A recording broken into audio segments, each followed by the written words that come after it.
Hi guys! Muli ito si Ate Yoli ay nagbabalik po sa inyo. Magandang umaga at magandang tanghali at magandang gabi.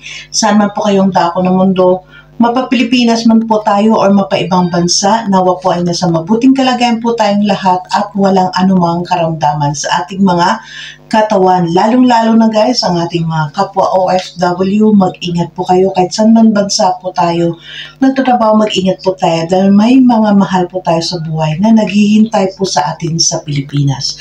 Ganon din po guys ang ating mga mami, mga daddy, ate, kuya, tito, tita, lolo't lola, mag-ingat po tayo dahil mahirap po ang mayroong karamdaman. Di po ba? Sa ngayong araw ay may bibigyan po tayong reaction video kung walang ibang ating nabibigyan ng reaction video. Yung bago pumunta ng Baguio, itong Maglangga ay nagbigay pala ng mga ayuda. So, dito bago tayo magbigay ng ating reaction video, nais ko po muna, supportan po muna natin ang Team Kalingap sa pangunguna po ni Kuya Bal Santos Matubang, Ate Edna's Vlog, and Kalingap Rob. And of course, Ruel of Malalag and Richelle Morales Vlog. Huwag po tayo guys mag-skip ng ads sa kanilang mga video upload.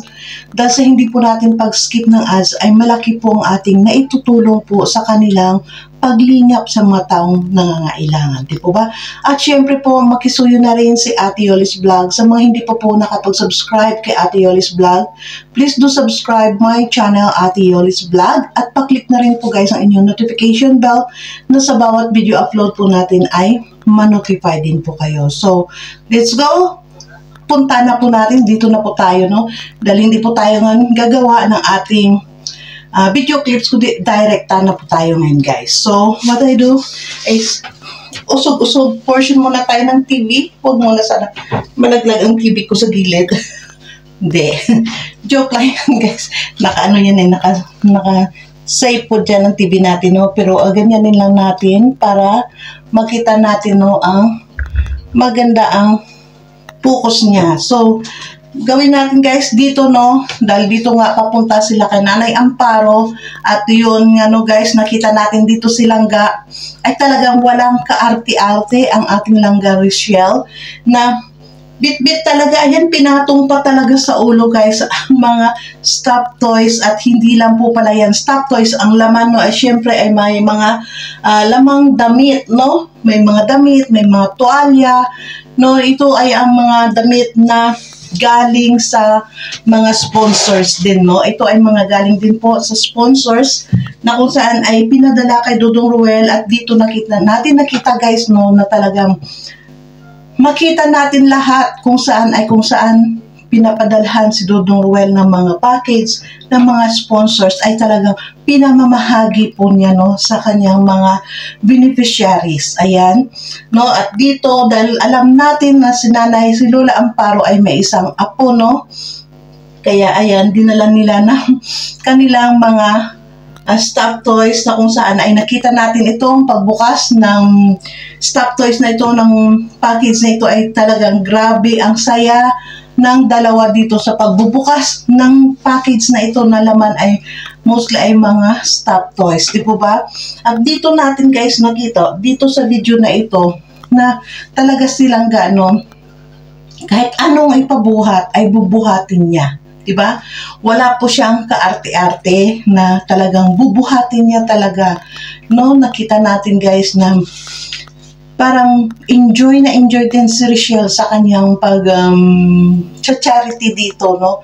Nakita natin na kung paano itong ano na minsan ay na-interview ito ni Kalingap Dan, no? Paano niya, at kahit hindi lang si Kalingap Dan, kahit na si Kalingap Rab ay naitanong ito kay Langga, no? Paano niya na ma-manage, no? Na nag-aaral siya, may bahay pa siya, simple sa loob ng bahay nila, nakakagawa pa rin siya ng trabaho, nakakapag-aral pa siya, at the same time, ay nakakasama pa sa mga vlog ni Dodong Ruel. Di po ba? Dito nakita natin na talagang si Richelle ay magaling po talaga sa time management ng kanyang mga oras, no? Ay talagang bawat oras, makita natin sa kanya na talagang bawat oras ay mahalaga. Alam niya kung anong oras ang dapat niyang iinap. No, alam natin guys na ito si Richelle ay talagang late na po itong natutulog, no? Natulog man siya, nakita natin minsan nang nagla-live na noon si Dodong, nakita natin nag-iidlip, natutulog, no? Dahil kumukuha ng mga lakas para sa kanya, dahil alam natin, nakita natin sa mga videos, mga vlog niya, sa mga live niya nilang gano'n na hating gabi, doon siya naglilinis ng kanilang bahay. Doon niya ginagawa ang kanyang mga obligasyon na gawain sa loob ng bahay. At the same time, pagkatapos ay doon na rin siya nag-aaral ng hating gabi. Dahil bakit ba hating gabi si Richelle nag-aaral? Alam niyo po ba bakit hating gabi? Kasi the same na mahating gabi and minsan madaling araw pagkagising niya, mag-aaral pa rin. Alam niyo yung ideya po na yan na pag ganun ka oras nag-aral, parang pagkagising mo sa umaga, fresh pa rin po sa utak mo, nandyan pa rin ang mga pinag-aralan mo, no? Hindi na, halimbawa, mag-aral ka sa hapon, siyempre, marami ka na sa hapon, sa gabi, o kung ano pang gawin nyo, marami ka nang nasa isip na pumapasok, kaya hindi napasok. Kaya maganda ang time niya sa kanyang pag-aaral, dahil hating gabi or madaling araw, at least na pagkagising niya, guys, ay nandyan pa po, fresh pa po talaga sa isip niya, dahil wala na iba pang makapasok na kung anong mga gawain, di po ba? At dito nga, nakita natin, palakasan na natin, no? Meron ako ginagawa. Bibigay mo one time. Bibili ka ng mga bisag. Hindi pa.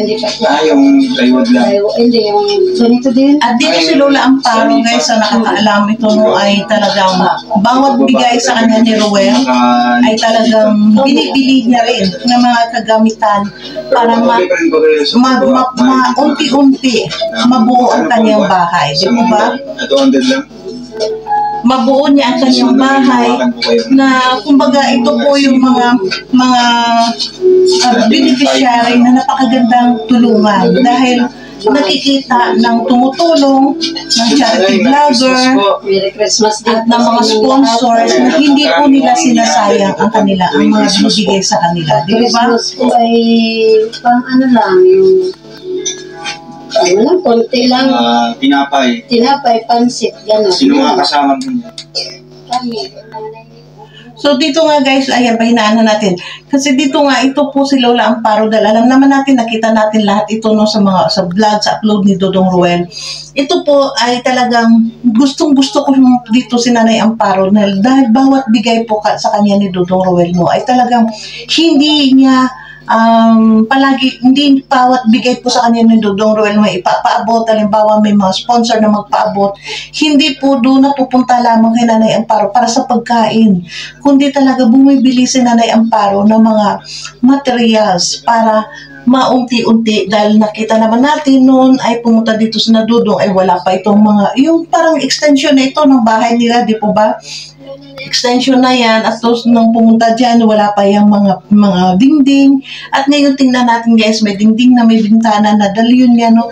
Ang inaano niya dyan na bawat bigay sa kanya ni Dodong ay talagang nilalaan niya dyan, binibili niya. At saka syempre naman po, ito si Nanay Amparo ay dalawa lamang po sila ng kanyang apo, no? Ang kumakain dyan. At minsan yun nga, pumunta pa yung iba niyang apo.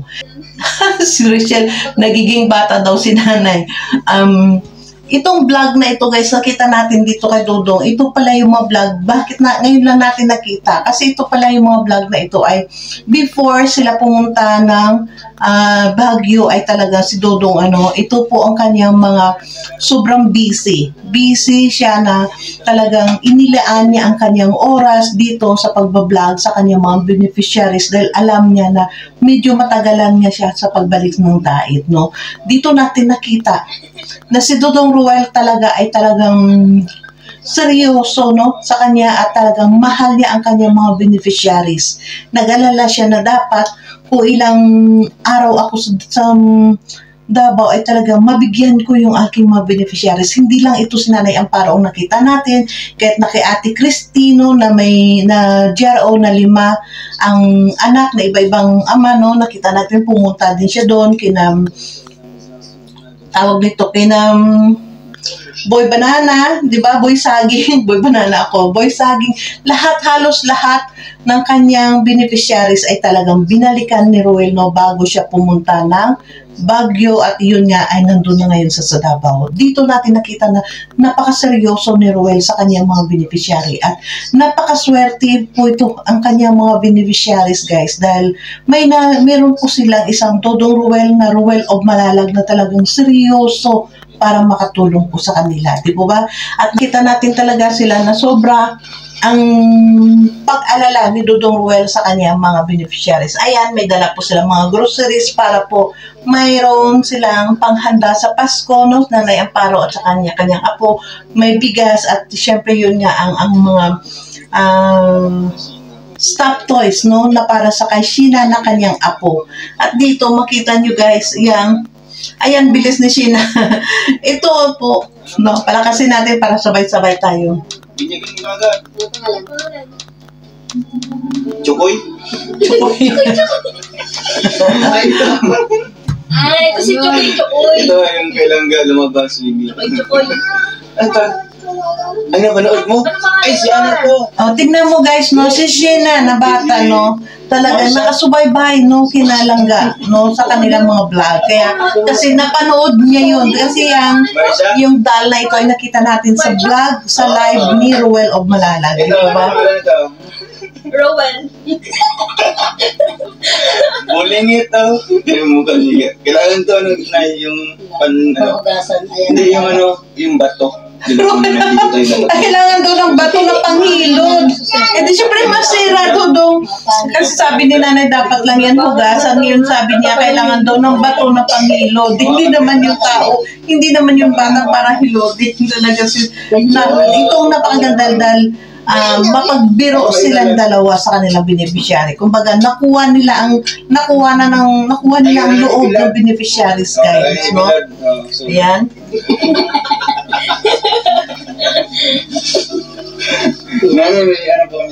So, yan, dito natin nakita na talaga, guys, pati yung mga binigay ng mga beneficiaries, binigay ng mga dito natin na, guys, naman, no, na mga binigay ng mga sponsors ay hindi po sayang, no?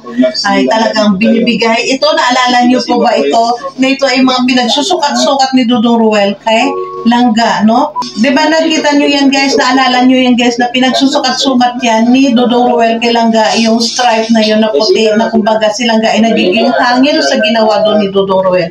At dito ay mga towels. Siyempre po, no, napakaswerte po nila. At dito nakita natin dito, guys, no, na si Nanay ang laki ng pasasalamat niya dahil sa kanang buhay niya.